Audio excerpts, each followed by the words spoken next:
Hi everybody and welcome back to my channel. I'm so excited for today's video because I'm going to be talking all about tips for living in London. Whether you're already here, living here, have been for a while, or whether you're moving up come September, maybe for university or something really exciting like that.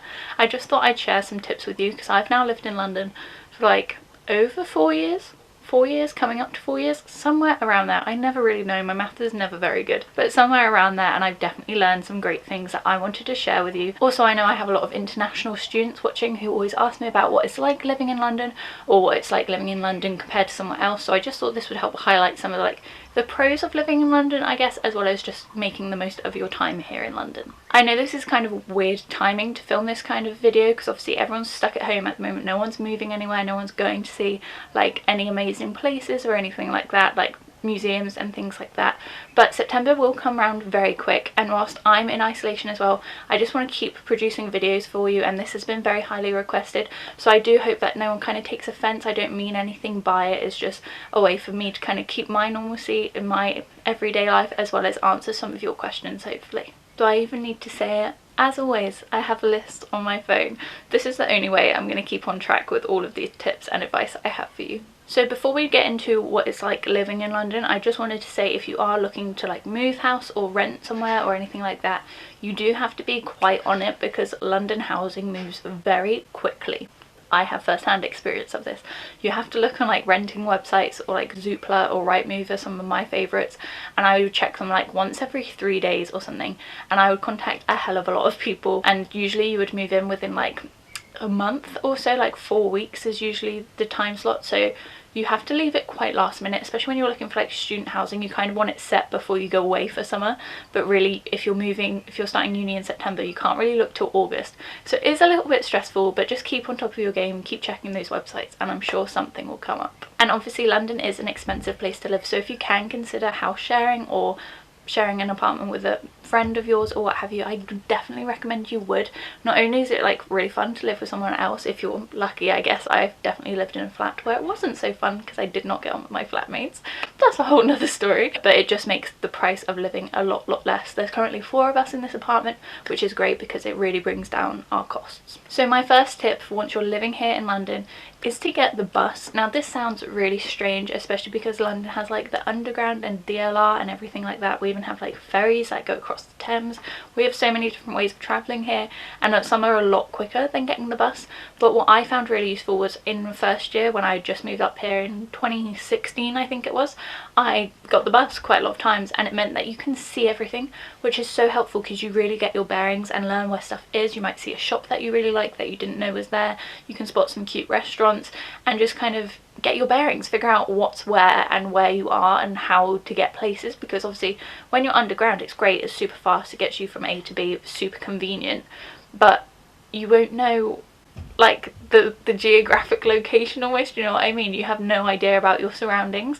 So I really enjoyed getting the bus in first year. It just helped me feel like a little more like I knew where I was, and I could kind of start to settle my routes in a little bit because I knew where different shops were, and I could kind of navigate without having to use GPS, which was so useful and kind of made me feel a bit less of a tourist, I guess, because obviously when you move to a big city you instantly feel like a tourist. I was like taking photos of everything because I was like, I'm in London. So yeah, taking the bus helped me feel like a little bit more of like an actual London resident. My next tip, obviously, as I said, London is very expensive, and one way I deal with that is I make a budget. Now it doesn't have to be a necessarily very strict budget if you have some flexibility there. I do find like I have kind of a weird relationship with money. I am very frugal as just like my nature, so if I have a very tight budget I will literally not spend a penny, so I kind of need that little wiggle room to allow myself to splash out on like cool experiences and things like that. But having a budget really helps. Like if you say you would spend like around £20 or £30 on your weekly shop, you have like £100 for travel, because travel adds up very quick in London, and then it really helps you kind of set some money aside for your rent and for your bills.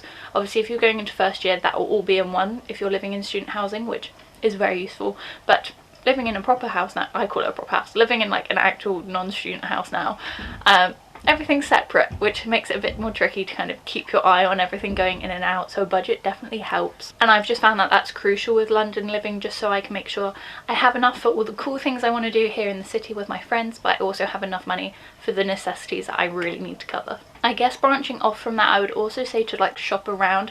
Like I said, London, freaking expensive. I think that's going to be the overall theme of this video, but it is really true, and I don't want to lie to you guys and give you different expectations thinking that it's going to be really easy to like make your way here. A lot of people do struggle, but they struggle for a cause. You know, the job opportunities here are great, the London life is great, so it's just like a little thing you're going to have to deal with to get you there in the end.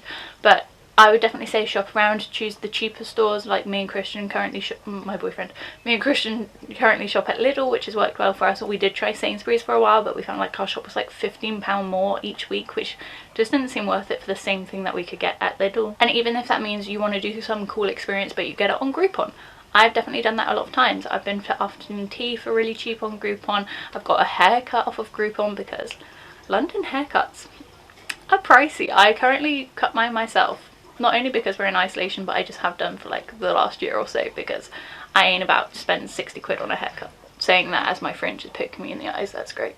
My next tip I think is the most crucial, at least it was for me, and it's just to make roots and kind of start traditions. Now this sounds really weird I guess, but I am a creature of habit, and moving to London's very big and it was kind of intimidating, especially for me coming from a small little seaside town. So it was really important to me to kind of like build a sense of community. I didn't just want to be like a face among the crowd, because obviously London is very crowded and you won't know everyone here obviously, and like you would in like a smaller town or a village kind of vibe. So yeah, for me that just meant joining a society at university. It meant going to the same cafe a couple of times a week.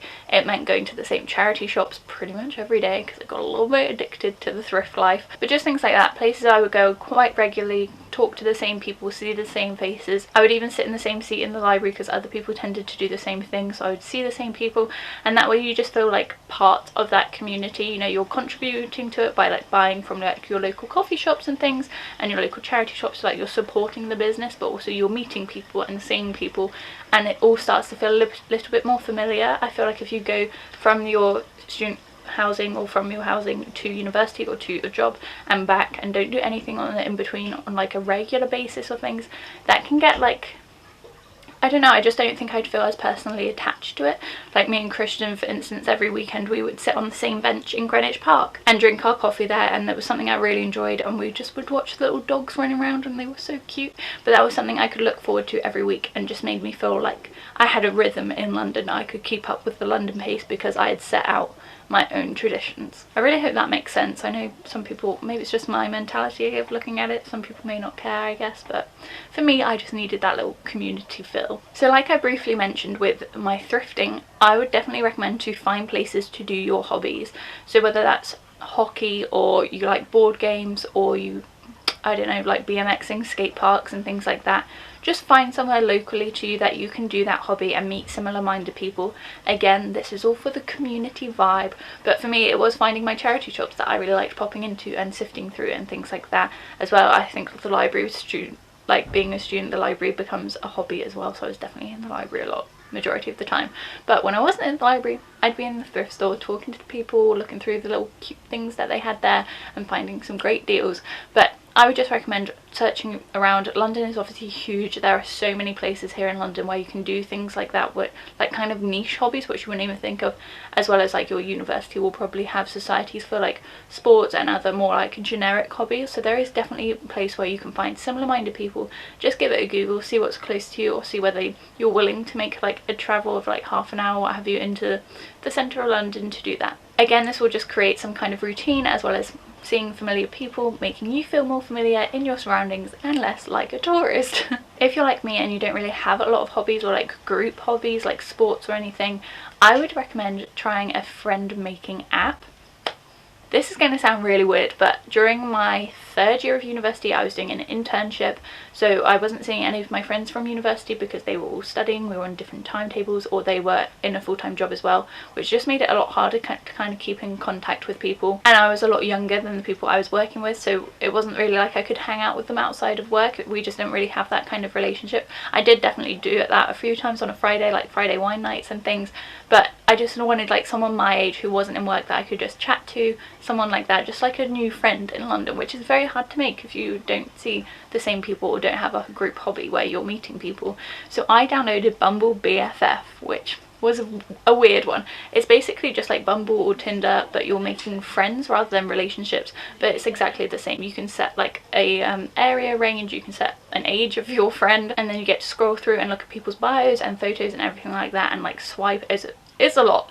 But I found a really good friend, Karen, who I've mentioned a lot on this channel. We've been friends for like over a year now. She's unfortunately moved back to New Zealand, which is like the saddest thing ever, but while she was here we had a really great time. We'd meet up like once or twice a week, go out, have some drinks, just meet up, have a bit of fun, have some chats, have some gossip, which I love.